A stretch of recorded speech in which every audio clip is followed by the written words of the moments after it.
Bismillahirrahmanirrahim. Assalamualaikum warahmatullahi wabarakatuh. Alhamdulillahirabbil alamin. Wa afdhalus sholati wa atammus taslim ala sayyidina Muhammadin wa alihi wa ashabihi ajma'in. Allahumma akhrijna min dhulumatil wahmi wa akrimna bi nuril fahm. وافتح علينا بمعرفة العلم وسهل أخلاقنا بالحلم واجعلنا ممن يستمعون القول فيتبعون أحسنه. سبحانك لا علم لنا إلا ما علمتنا إنك أنت العليم الحكيم. أما بعد, pertama-tama mari kita bersyukur kepada Allah Subhanahu wa taala pada kesempatan maghrib ini dengan izin inayah, berkah, ridha, kasih sayang dan anugerah Allah Subhanahu wa taala, kita semuanya kembali hadir dan dapat melaksanakan salat berjamaah. Kemudian kita tambah dengan pengajian, semua ini dalam rangka mencari pahala dan ridha Allah Subhanahu wa taala pada kita semua. Pahala dan ridha Allah akan menempatkan kita pada posisi yang tinggi dalam kehidupan akhirat. Dan pahala dan ridha Allah Subhanahu wa taala akan mengumpulkan kita bersama para nabi di tempat yang dinamakan surga Firdaus.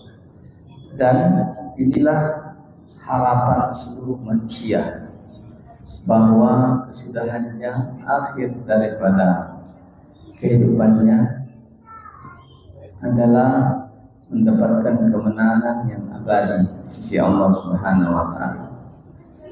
Jalannya menuju ke sana adalah tiada lain adalah memperbaiki kondisi amal ibadah kita melalui pembelajaran kita kepada tuntunan Allah dan Rasul, yaitu sering juga disebut dengan al-fiqhu al-islam, pemahaman fikih Islam.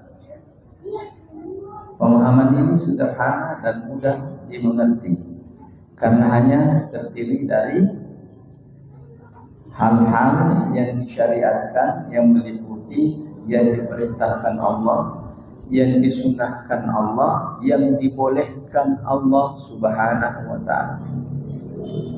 Itu. Baik, kita lanjutkan kajian dalam fikih ibadah ini. Kalau tidak salah pada kesempatan lalu sudah sampai ke wudu, Pak ya? Insyaallah. Kemudian dalam wudu ini kita perjelas bahwa ada rukunnya, ada syaratnya, ya, ada wajibnya, ada sunnahnya, dan ada adab-adabnya. Kalau tidak salah ingat, karena ini pengajian kita bulanan ya. Kalau tidak salah ingat, kita sudah menjelaskan rukun utamanya. Ya, rukun utamanya. Jadi pelaksanaan wudu itu yang fungsinya adalah mengangkat status manusia dari tidak suci menjadi suci. Setelah dia bersih, mengangkat statusnya menjadi suci. Artinya dia sudah terlepas dari najis hukmi. Ya, najis hukmi, najis secara hukum. Najis secara hukum itu adalah najis yang tidak kelihatan, tapi seseorang itu tidak dalam kondisi suci. Itu namanya najis hukum. Saya ini sudah mandi, sudah bersihkan badan semuanya, ganti pakaian, rapi, bersih. Tetapi secara hukum saya masih najis hukum karena belum naik ke atas status suci. Ya, ini kalau sudah naik status suci, maka itu namanya sudah dalam keadaan tahur secara utuh. Ya, kita lah kondisinya sekarang ini. Kalau najis secara aini, ya, saya ingatkan kembali adalah memang bendanya najis, dibuang, dibersihkan. Tapi ini kita apabila tidak berwudu, maka kita dalam kondisi tidak suci, maka diangkat menjadi suci dengan berwudu. Dan apabila itu berkenaan dengan hadas besar, ya, maka dengan cara mandi. Baik, di dalam Al-Quran dikatakan iza kuntum ila sholati faghsilu wujuhakum wa aydiyakum ilal marafiqi wamsahu bi ru'usikum wa arjulakum ilal ka'bayn. Hai orang-orang yang beriman, kalau engkau ya berdiri untuk sholat, maksudnya mau melaksanakan sholat, cucilah mukamu,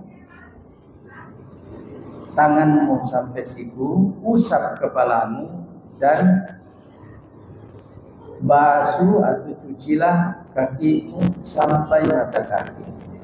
Ini adalah merupakan perintah Allah yang tertera di dalam Al-Quran kepada Nabi Muhammad SAW dan kepada orang-orang beriman.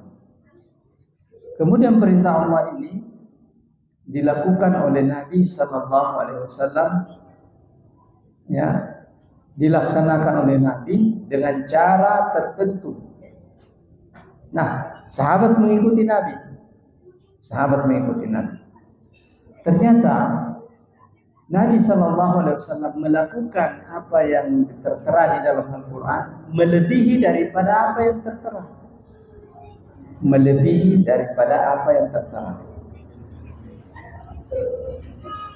Hal yang ada di dalamnya, ya, bukan persoalannya, tetapi hal yang ada di dalamnya, artinya banyak perbuatan-perbuatan yang buruk tidak disebutkan di dalam Al-Quran secara eksplisit, tetapi implisit ada, secara tersirat ada, tetapi secara tersurat masih membutuhkan penafsiran, ya, membutuhkan penafsiran.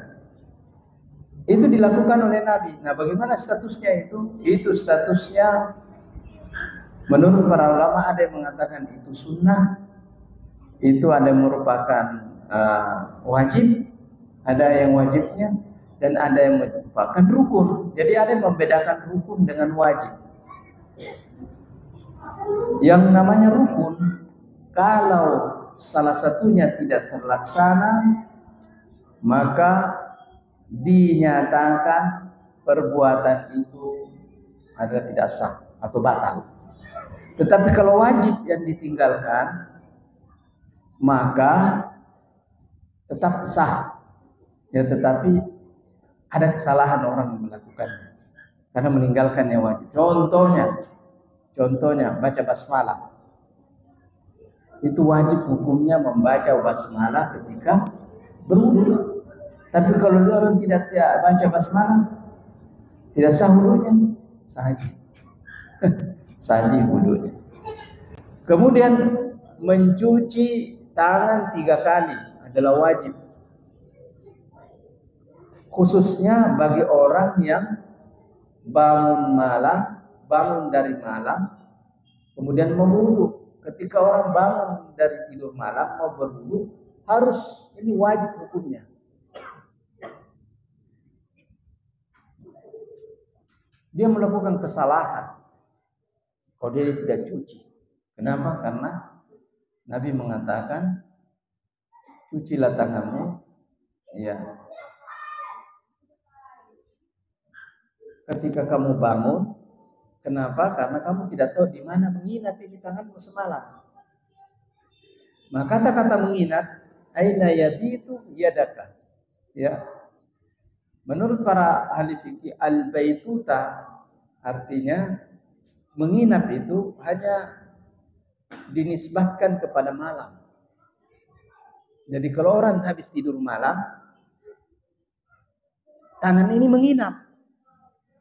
Tidak tahu kita menginap. Kadang gatal menginap di belakang, kadang gatal menginap di bawah. Tidak tahu. Jadi dia harus dicuci. Iya. Tetapi kalau tidak menginap, tidak usah dicuci. Berarti ini menjadi hanya satu kewajiban, sunnah saja. Kalau mau dilakukan, mencuci jauh lebih bagus. Ya kalau tidur siang, bangun langsung wudu, tidak usah cuci tangan dulu. Tetapi kalau habis tidur malam harus ini, karena dia ada kata-kata menginap. Begitu akuratnya para ulama. Ya, ini membedakan bagian daripada wajib dan bagian daripada yang fardu. Jadi yang fardu rukun adalah muka, nah, tangan sampai siku, kemudian mengusap dan cuci kaki sampai mata kaki. Mata kaki, setiap kaki itu ada dua matanya, ada kiri, ada kanan.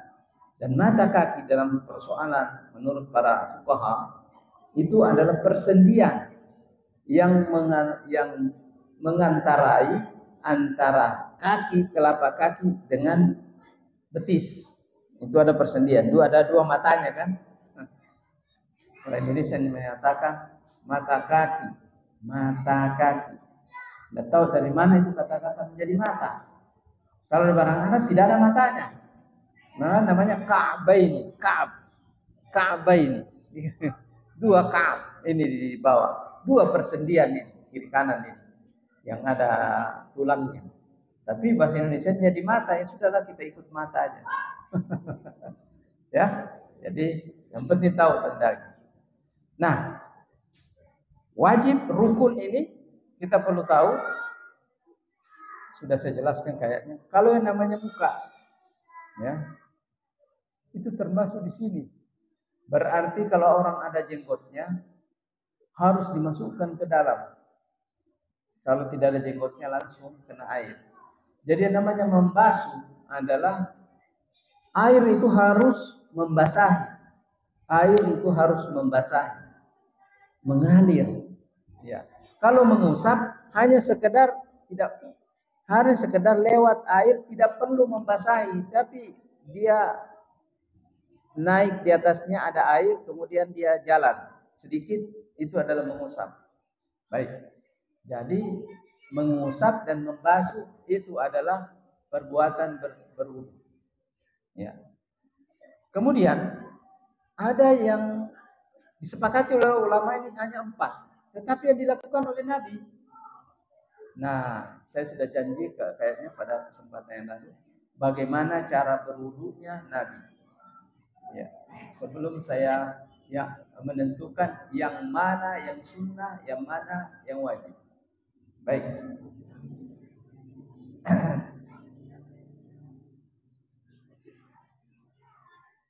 Dalam salah satu hadis dikatakan bahwa Utsman bin Affan radhiyallahu taala anhu berwudu. Kenapa harus lari ke Utsman dulu? Kenapa? Karena yang menerangkan wudu itu adalah para sahabat. Nabi hanya mengatakan, "Shallu kama ra'aitumuni usalli." Salatlah kalian sebagaimana cara saya salat. Tidak dinarasikan itu salat. Bilang salat mulai dari ini, kemudian yang kedua ini, yang ketiga ini, yang keempat ini, tidak dinarasikan seperti itu. Begitu juga wudu. Berarti harus orang yang melihat Nabi dan menarasikan hal itu. Utsman bin Affan mengatakan begini. Annahu da'a bi'ina'i. Kata Utsman, bawakan saya bejana air. Fa afraga kaffaihi salasa marrat. Dia ambil ininya 3 kali, baru dia cuci tangannya. Tadi cuci ya, cuci tangan. 1, ya 3 kali. Setelah itu summa fagasalahuma summa adkhala yaminahu fil ina. Dimasukkan tangannya ke dalam bejana. Wa madmada wastansara.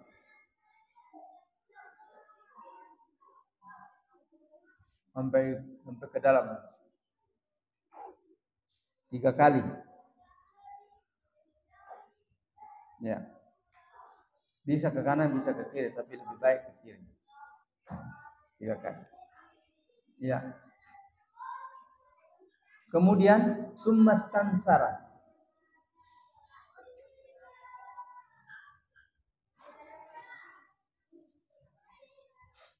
Tiga kali. Ya. Summa gasala wajhahu. Kemudian membasuh mukanya semua ini. Apakah mata termasuk? Muka masuk. Kalau gitu buka matanya. Biar kena air juga. Semua ini kena semua. Ya. Salasa marrat, 3 kali. Ya tadi 3 kali tangan. Kemudian famadmadah, gasala wajhahu 3 kali. Wa yadaihi ila marfaqaini. Yadaihi, ada orang yang berwudu itu setelah dia cuci tangannya nanti tinggal ininya saja ke sini sampai ke siku. Ya. Kata para ulama yang dimaksud dengan tangan di situ mulai dari ujung sini, jadi diusahi lagi dari ujung sampai ke siku. Ya. Lewat dari siku lebih bagus, kasih naik-naik sampai sini. Karena ada hadis Nabi mengatakan, ditanya Nabi Shallallahu Alaihi Wasallam, ya Rasulullah, kaifa ta'rifu ummataka atau kama qala? Bagaimana engkau mengetahui umatmu di hari akhirat? Sedangkan banyaknya manusia pada saat itu. Dan tidak ada ketentuan saat itu bilang di sini barisannya orang Islam, di sini belum, masih bercampur baur dulu pertama. Nanti setelah dipanggil oleh Nabi baru kumpul. Ya.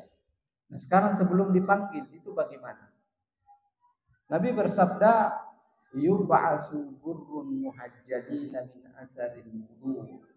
Mereka itu dibangkitkan dalam keadaan mukanya berseri-seri, menyala, ya, bersinar pada tempat wudhu mereka, bagaikan seekor kuda. Burrun muhajjalin itu bagaikan seekor kuda hitam misalnya, tiba-tiba kakinya putih separuh bagian depannya, atau kuda putih tetapi kakinya hitam, begitu. Jadi dia cantik, ya. Ada biasa itu kuda putih semuanya, kepalanya hitam, kakinya hitam, ada belangnya. Jadi tapi belang bukan belang penyakit, belang yang bagus. Mereka itu dibangkitkan dalam keadaan berseri-seri seperti itu, langsung dipanggil umat semua yang pernah berwudu. Semua yang pernah kena wudu di bumi. Man arada an yazida fi ghurratihi falyaf'al. Siapa yang mau menambah sinarnya maka lakukanlah. Nah, oleh karena itu para ulama fuqaha menganjurkan supaya kita ini bersinar bagus, jangan hanya rukun wudunya yang dibasahi.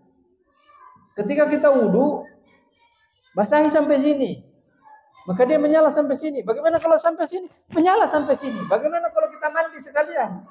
Tidak menyala kalau mandi. Dia harus kena wudu, air wudu melebihi. Jadi makanya saya pernah jumpa dengan seorang ulama yang sebelumnya pakai sorban, pakai apa, pakai ini. Kalau lihat dari jauh aja sudah tunduk kita, sudah ingat sama Tuhan aja. tunduk begitu. Ketemu di kamar mandi saya tidak kenal, saya lewat saja. Kenapa? Karena sudah basah kuyup, baru tidak dikenal. Ini rambutnya sudah acak-acakan, dia pakai baju basah. Nanti diambil anunya, pakainya satu-satu sempurna baru ternyata ini guru kita ini, yang kita tidak tahu. Dia habis wudu seperti orang habis mandi. Dan itu yang menghapuskan dosa-dosa.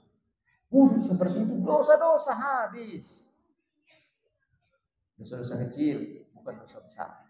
Dosa-dosa kecil, mungkin tidak sengaja cerita ini, cerita itu. Tidak sengaja ada orang tersinggung, begini, tidak disengaja. Hal-hal yang tidak hilang semuanya. Itu satu wudu. Bagaimana kalau terus-terus begitu? Bersinar. Jadi kata Nabi, man arada yazida fi burrati falyafal. Siapa yang ingin menambah sinarnya, maka tambahlah. Jadi sampai sini. Kalau membasahi kepala, muka, begini, kasih sampai di leher tak. Ini menyala semua. Kalau mengusap kepala, kasih terus ke belakang. Rukunnya sampai di sini ya. Nanti beberapa ulama Hanafi, minimal Hanafi mengatakan yang namanya mengusap kepala itu minimal 1/4-nya. Begini, jadi sudah nih, sah. Imam Malik mengatakan yang namanya mengusap kepala itu ini ke belakang baru tarik lagi ke depan. Itu satu. Ya. Tidak perlu diulang, kata dia. Yang penting mengusap, sudah selesai. Ya. Imam Ahmad juga sama, ke belakang, satu sampai di belakang sini. Mau ditarik ke depan boleh, mau tidak ditarik ke belakang, penting sampai ke belakang. Imam Syafi'i mengatakan yang mengusap itu yang penting air terkena 1 lembar. Ada yang mengatakan 3 lembar, tapi yang saya baca 1 lembar. 1 lembar dari rambut itu terusap sedikit begitu, sah nih.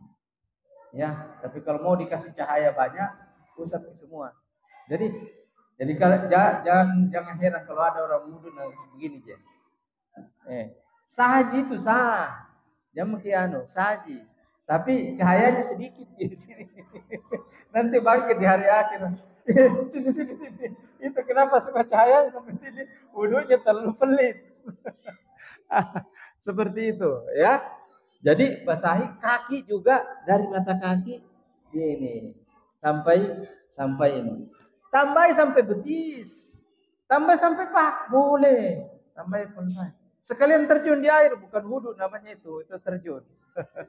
Ya begitu ya Pak ya. Jadi ya persoalannya kalau orang tergesa-gesa, sahaja juga. Ya, kalau orang tergesa-gesa, dia kejar imamnya sebelum, pokoknya saya targetnya 40 hari ini imamnya sama takbirku dengan imam.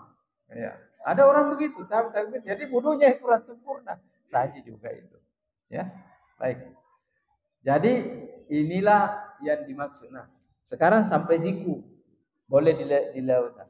Kemudian sudah itu mengusap kepala tadi sudah saya jelaskan. Kemudian kaki ini, ya. Sampai mata kaki terkena air, seluruhnya harus terkena air. Nah, inilah yang menjadi rukun. Sekarang persoalan ada itu yang disepakati ulama tadi 4 yang dilakukan oleh Nabi tadi. Saya baca kembali. Kemudian Nabi mengusap Utsman bin Affan mengusap 1 kali kepalanya. Kemudian kakinya 3 kali sampai ke mata kaki. Kemudian dia bersabda, "Ra'aitu Rasulullah sallallahu alaihi wasallam tawadda'a nahwa wudu'i hadza." Aku lihat Nabi berwudu persis seperti caraku berwudu ini. Ya. Baru dia berkata, "Man tawadda'a nahwa wudu'i hadza, tsumma shalla rak'ataini lam yudis fiha, ghafara Allahu ma taqaddama min dhanbi." Siapa yang berwudu seperti caraku berwudu ini, kemudian setelah berwudu dia salat 2 rakaat, salat sunat wudu, maka dosanya yang telah lalu diampuni. Masya Allah. Ini ya adalah tata cara berwudu Nabi. Sekarang, apakah ada di dalam ayat Al-Quran itu, Bang? memasukkan air di mulut? Tidak ada. Apakah ada yang di dalam Al-Quran itu mengeluarkan ini dari sini? Ya, tidak ada. Ada beberapa yang tidak ada. Nah, itu yang menjadi perhatian para ulama. Para ulama mengatakan bahwa ada 4 hal yang sangat penting di dalam wudu. Yang pertama adalah sudah eksplisit, ada yang mengatakan implisit. Ya, pada ayat yang disebutkan tadi, idza kuntum ila salati, itu namanya tertib. Coba perhatikan. Penyebutannya kan tertib ya. Jadi kalau ada yang wudu jangan langsung kaki dulu. Baru kepala. Ya, sesuai dengan urutan Al-Quran. Nah, yang mengatakan tertib itu adalah wajib hukumnya adalah Imam Syafi'i dan Imam Ahmad. Ya, itu tertib adalah harus. Kemudian tapi Imam ini mengatakan kenapa? Karena secara eksplisit di dalam ayat itu tersebut ketertibannya. Kemudian datang Imam yang pertama adalah Imam Abu Hanifah, kemudian yang kedua adalah Imam Malik, mengatakan itu saja, berarti implisit. Kalau implisit sunnah muakkad saja. Jadi kalau ada tidak tertib, ya, nah saya harus mendatangkan ini apanya dalilnya. Karena kalau kita mengatakan sunnah, berarti kalau ada yang tidak tertib, sah di wudunya. Ya, nah pasti orang kita dimintai mana dalilnya itu. Nah, baik. Saya akan mendatangkan dalilnya. Masya Allah. Ini baik. Jadi tertib itu menurut Imam Hanafi dan Malik sunnah muakkad, tidak wajib. Nah, kenapa dikatakan? Ya ada hubungannya dengan bahasa Arab. Kalau kata-kata fa di dalam bahasa Arab itu ada, itu artinya tertib. Tetapi ini fa-nya cuma satu kali. Ya, idza kuntum ilas salati faghsilu wujuhakum. Ya, pertama-tama wa aydiyakum. Kemudian menggunakan wa. Kalau wa itu mengumpulkan saja. Ya bukan berarti harus tertib. Begitu kaidah dalam bahasa Arab. Itu alasannya para imam itu. Kemudian ada hadis Imam Ali diriwayatkan oleh Ibnu Abbas dan Ibnu Mas'ud mengatakan ma ubali bi ayyi a'dha'in bada'tu. Saya tidak peduli, kata Ali bin Abi, yang mana saja saya mulai. Saya wudu mulai dari kaki, mulai dari yang penting semua yang disebutkan di dalam Al-Quran itu terkena. Nah, Ibnu Abbas juga mengatakan la ba'sa bil bidayati birrijlaini qabla al-yadain. Tidak apa-apa dimulai kaki dulu baru kedua tangan. Ibnu Mas'ud juga mengatakan la ba'sa an tubda birrijlaika qabla yadaika fil wudu. Tidak apa-apa juga kamu mulai dari kakimu dulu baru tanganmu di dalam wudu. Nah, ini tidak boleh terputus ini penjelasan saya. Itu yang mengatakan sunnah muakkad. Ternyata ada dalilnya dia pegang mereka. Tetapi Imam Syafi'i dengan muridnya Imam Ahmad mengatakan tidak. Saya tidak setuju dengan pendapat itu. Ada pantus saya. Ada juga hadis yang temukan. Ada juga dalilku saya. Itu tertib itu fardun. Fardun artinya rukun. Kalau tidak dilakukan sama tertib tidak sah wudu. Ya, baik. Imam Syafi'i berarti gabung ini Arab Saudi sama Indonesia gabung. Kalau yang tadi itu Hanafi, India, Pakistan, Syria, Yordania, Lebanon, gabung dengan negara-negara Afrika. Semuanya gabung. Jadi dua-dua kondisinya kalau orang main bola. Baik. Jadi tertib, bagaimana tertibnya? Tertib itu wajib hukumnya. Tidak boleh dibalik-balik. Pokoknya kalau muka-muka. Sabda Nabi adalah ibda'u bima bada Allah bi. Mulailah dengan apa yang dimulai oleh Allah. Apa yang dimulai oleh mulai Allah mengatakan muka dulu, ya muka dulu. Perhatikan di ayat. Ya, begitu ya. Kemudian dan ibaratnya ini, lafalnya ini adalah lafalnya umum. Kalau penjelasannya seperti itu, ikuti seperti itu. Itu pendapatnya Imam Syafi'i dengan Imam Ahmad. Ya. Banyak lagi. Kemudian perhatikan cara wudhunya Nabi. Pernah nggak Nabi dia balik wudhunya? Kaki dulu atau tidak? Ternyata semua hadis itu bukan tidak. Sudah ini aja pendapatnya. Tanpa mengatakan bahwa pendapat yang dulu itu adalah salah. Dia tidak salahkan. Cuma pendapat begini saya. Begitu. Ya, itulah yang kita ikuti. Itu masalah tertib. Jadi jelas ya, kita harus tertib. Yang kedua, yang jadi persoalan, tidak disepakati juga dan menjadi sunnah adalah al-mualat. Ada jarak antara satu rukun dengan rukun lainnya. Misalnya ada orang lagi wudhu nih, ya. Ada orang sementara wudhu, tiba-tiba lupa songkoknya. Masih ada songkoknya di sini. Sangat semangatnya wudhu. Begini ya pokoknya. Wah masih ada apa? Pas mau usap, ada songkok di atas. Apa itu dikerjakan? Simpan dulu songkok ya. Baru usap. Ini ada pengantara ya. Ada yang mengantara. Nah, menurut ya Imam Hanafi dan Imam Syafi'i, apalagi ini. Tadi Imam Hanafi dengan Imam Malik ini tersilang. Imam Syafi'i kan yang pertama dulu Imam Hanafi, baru Imam Malik ya, baru Imam Syafi'i, baru Imam Ahmad. Begitu sejarah hidupnya, siapa yang duluan hidup. Ini tak balik. Imam Hanafi sama-sama Imam Syafi'i. Ya, bahwa itu tidak wajib hukumnya, harus ini. Bisa jadi antarai. Bukan songkok begini, baru begini. Ya. Kemudian Imam Malik dan Imam Ahmad tidak boleh. Tidak sah itu. Jadi kalau wudhu buka memang ini songkok, apalagi yang bisa menghalangi satu perbuatan. Ada orang lagi wudhu bunyi HP-nya.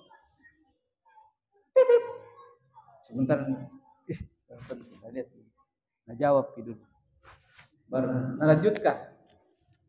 Pas sudah basuh telinganya, bunyi teleponnya, ting.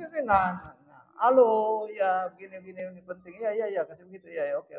Tidak sadari ini ternyata dia ngomong 5 menit. Sudah tidak taruh seanunya, dia simpan ini dan lanjutkan usap kepalanya. Imam Malik ya dan Imam Ahmad mengatakan tidak boleh itu. Harus gini. Imam Syafi'i yang dua. Jadi yang mana dulu dalilnya kita lihat. Kita lihat dulu dalilnya ya. Kalau yang mengatakan tidak boleh jelas gitu. Jelas tidak boleh. Sekarang yang membolehkan. Itu yang perlu kita tahu dalilnya. Ya. Baik. Imam Syafi'i al-mualat ada perantaranya itu cuma sunnah saja. Ya, maksudnya tidak wajib itu harus runtut. Ya. Sudah ini. Bagaimana? Kemudian di sini dikatakan ada hadis kata Imam Syafi'i annahu sallallahu alaihi wasallam tawadda'a fi suq. Pernah Nabi itu berwudu di pasar. Di pasar. Antara wudu. Faghasala wajhahu, lantas Rasul sallallahu alaihi wasallam mengusap, sudah membasuh mukanya, wa yadaihi sampai yadaihi. Wa masaha ra'sahu, dia sudah mengusap kepalanya. Berarti tinggal kaki ya. Fadu'a ila janazatin. Ya. Kemudian di masjid, ya Rasulullah, jenazah sudah siap, mau disalatkan. Ya Rasulullah, orang itu berteriak, ya Rasulullah, fatal masjid, belum dicuci kakinya Nabi nih.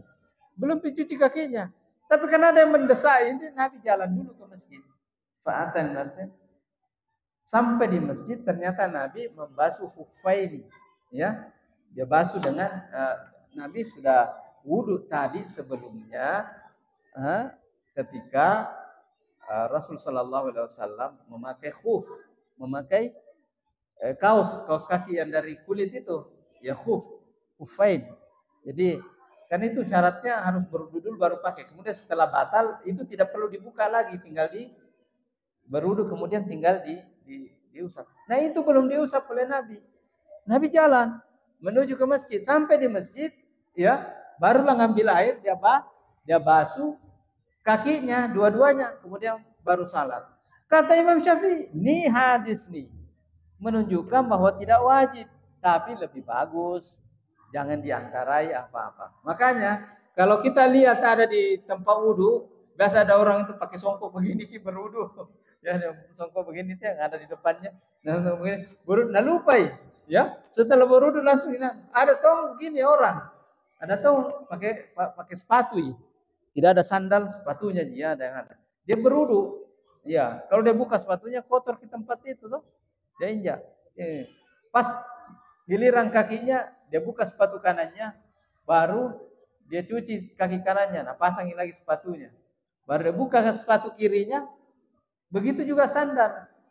Nah, karena ada pendapatnya Imam Syafi'i dan pendapatnya Imam Hanafi, maka itu boleh. Tetapi jangan coba-coba kalau pendapatnya Imam Ahmad dan Imam Malik. Tidak boleh itu. Ya, maka ulama-ulama Arab Saudi tidak membolehkan ini yang begini. Ya, atau yang belajar di Arab Saudi. Ya. Nah, sebab saya kebetulan tidak belajar di Arab Saudi, jadi saya anut mazhabnya Imam Syafi'i.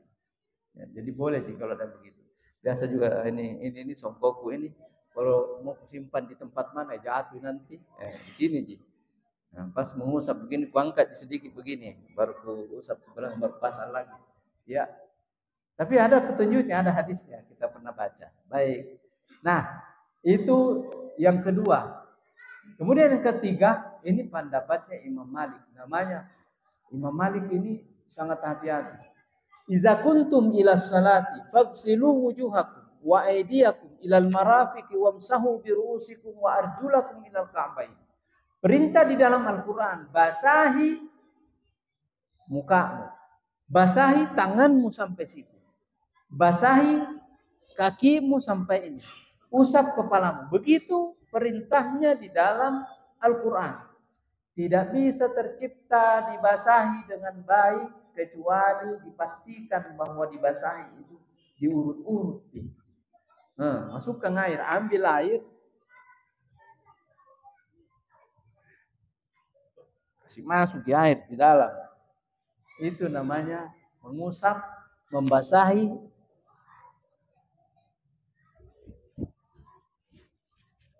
Begitu cara wudunya Imam Malik. Itu namanya membasahi. Jadi dipastikan, jadi ada penegasan. Dipastikan kaki dibasahi, dipiji-piji, diurut-urut. Jadi tidak ada satupun dari ruang-ruang yang tidak terkena air. Karena itu yang perintah Al-Quran. Makanya wajib bagi syariat harus diikuti dengan diurut-urut. Ya, kita Pak urut-urut kalau wudhu tidak gitu. Ya. Tapi kalau ada yang mengurut-urut, itu pendapatnya mazhab Imam Malik rahimahullah ta'ala. Nah, itu yang diperselisihkan orang selama ini, tata cara wudhu yang sempurna.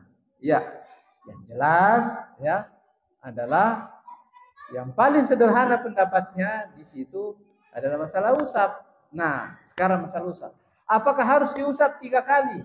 Ya, menurut jumhur ulama yang dimaksud dengan mengusap di situ tidak 3 kali. Tapi kalau ada yang melakukan 3 kali boleh. Tapi yang namanya mengusap sudah sempurna kalau 1 kali. Tapi kalau membasuh, ya baca hadisnya Nabi 3 kali berarti ada yang namanya at-taslis, ya mentigakan. Mentigakan itu sunnah hukumnya. Ya, jadi ada beberapa hukumnya sunnah adalah mentigakan, diulang sampai 3 kali adalah bagian daripada sunnah wudu. Ya, jadi inilah sejumlah hal yang berkenaan dengan kesempurnaan wudu kita. Jadi mari kita berwudu dengan menyempurnakan, kasih banyak cahayanya. Imam Ghazali mengatakan kalau sudah wudu mengusap sampai ke belakang, Imam Ghazali tambahi sampai di bawah leher air. Jadi kan Kepala itu kan sampai di batasnya di belakang sini. Imam Ghazali tambah turun ke sini, dibawanya lagi bagian-bagian punggung. Katanya Imam Ghazali ada ditemukan hadisnya sama Imam Ghazali itu menghilangkan rasa kedengkian. Kalau orang sering kasih air begini, lama-lama sifat-sifat dengkinya hilang. Ya, itu juga fungsinya itu. Makanya dalam mazhabnya Imam Ghazali mazhabnya Imam Syafi'i. Dia ikut pada Imam Syafi'i. Kalau wudu tambah ke belakang begini, ke belakang. Kalau ada orang lain-lain lihat, kenapa ini wudunya lain-lain? Kenapa ada tambahan di belakang ininya? Itu karena ada hadis Nabi mengatakan bahwa siapa yang ingin menambah cahayanya maka tambahlah. Itu dia. Oh iya, tadi lupa saya sampaikan tentang telinga. Ya, telinga itu masuk di bagian kepala. Ya, masuk di bagian kepala. Wamsahu birusikum. Nah, usaplah kepalamu. Yang dimaksud kepala di sini termasuk telinga. Nah, ada dua cara. Kalau ketika diusap begitu, dimasukkan lagi tangan begini diputar, dimasukkan tangan begini diputar. Bagian daripada diusap. Ada juga caranya para ulama ya memaknai itu ya bahwa ambil air secara tersendiri baru basahi tersendiri. Bisa. Dan itu masih satu rangkaian dengan ini. Jadi masuk ini. Nah, telinga dimasukkan tangan begini diputar kemudian di ini. Ada bagian daripada wamsahu birusikum. Basuhlah muka kalian. Jadi ada juga daannya satu kali ke belakang. Dia usah satu kali ke belakang, nah sambungi begini, baru nasi begini. Itu pendapatnya Imam Hanafi. Tapi Imam Hanafi minimalnya itu separuh, minimal separuh dari kepala. Ya, kalau ke belakang itu namanya orang menambah. Jadi rukunnya sampai separuh. Imam Syafi'i paling rendah rukunnya. Ya, adalah cukup satu lembar, ambil air, usap begini, sahmi. Kalau mau tambah ini sebanyak-banyaknya. Baik. Yang pertama tadi adalah berkenaan dengan yang ada di dalam Al-Quran dengan yang dilakukan oleh Nabi melebihi daripada ada di Al-Quran. Ketika Nabi Shallallahu Alaihi Wasallam memahami rukun utama yang harus dikerjakan di saat berwudu, ya, Nabi mencontohkan sesempurnanya mungkin memenuhi rukun itu. Maka adalah tambahan-tambahannya yang merupakan hal yang juga merupakan ilham juga dari Allah kepada Nabi bahwa lakukan seperti ini. Jadi itu juga merupakan ilham dari Allah diberikan kepada Nabi. Jadi tambahannya itu seperti misalnya dikatakan balighu fil istinsyaqi illa an takuna shaiman. Ya, lebihkanlah di saat kau berkumur-kumur dan masukkan air di mulut. Kecuali kalau kau puasa. Kalau puasa jangan. Tapi kalau ini lebihkan. Jadi lebihkan sampai di dalam, sampai terasa air di sini. Kecuali kalau puasa enggak boleh ya.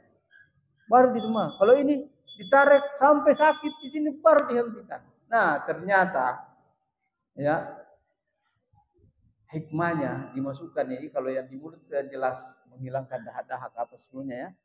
Yang ini, terutama yang ini, ya termasuk pilek-pilek itu tidak akan kena orang pilek-pilek kalau setiap hari begitu. Ya. Yang paling utama adalah menajamkan pikiran. Ini. Ya, itu adalah hikmahnya ditemukan oleh para ulama. Jadi penghafal Al-Quran itu kalau kurang-kurang dia menghafal hafalannya dikasih baik wudunya. Dan itu tajam pikirannya. Ya, fokusnya kuat sekali. Itu diantara hikmahnya. Ya. Jadi seluruh yang dilebihkan oleh Nabi adalah ada hikmahnya. Ya. Kemudian yang tadi adalah tertib ya. Ya. Mengapa di Timur Tengah sana ada yang tidak tertib? Kemudian di dalam fikih sebenarnya di Timur Tengah juga sudah tertib. Tidak ada. Itu pada zaman dahulu. Pada zaman Nabi Shallallahu Alaihi Wasallam. Tetapi dipindahkan sampai sekarang ilmunya itu bahwa Imam Ali tadi Ibnu Mas'ud, semua ahli fikih nih. Jadi tidak semua sahabat juga ahli fikih. Ya, Imam Ali, Ibnu Mas'ud, kemudian tadi Ibnu Abbas. Ibnu Abbas itu pimpinan fikih yang duduk di kota Makkah. Kalau Ibnu Umar, dia duduk setelah wafatnya Rasulullah mengajar manusia di Medina. Kemudian Ibnu Mas'ud itu duduknya di Irak. Jadi semua sahabat ini menghandle semuanya ajaran-ajaran. Tetapi yang mereka lakukan tetap tertib, tetapi secara prinsip dia tidak menyalahkan kalau misalnya ada yang darurat tidak tertib bicaranya, misalnya tidak mengatakan wudhunya tidak sah. Dan ini aspek ilmu. Tetapi yang dilakukan tetap melebihi daripada, bahkan melebihi apa yang diperintahkan oleh Nabi. Karena dia mandi sambil mandi. Bukan lagi dilebihkan sini sampai dilebihkan ke sini, berarti melebihi lagi. Ya. Sama dengan kita. Ya, tertib. Secara prinsip ilmu saja. Yang dulu, zaman dahulu, zaman Nabi. Ya, dahulu. Baik, ada lagi? Sudah waktu ya? Ya, mari kita berdoa kepada Allah Subhanahu wa taala. Allahumma ahsin wuqufana baina yadayka wa la tukhzina yawmal 'ardi 'alaika wa qina wadhan. Rabbana zalamna anfusana wa illam taghfir lana wa tarhamna lakunanna minal khasirin. Allahumma ansuril Islam wal muslimina fi Filastin wa Gaza wa Difatil Gharbiyah wa fi Janubi Lubnan wa Iraq wa Suriah wal Yaman wa Indonesia khasatan baldatan Makassar. Allahumma man arada bil Islami wal muslimina khairan fawaffiqhu Allahumma bi kulli khair. Man arada ghaira dzalik Allahumma ahzazil muqaddir. Ya rabbal alamin amin amin walhamdulillahi rabbil alamin. Wassalamualaikum warahmatullahi wabarakatuh.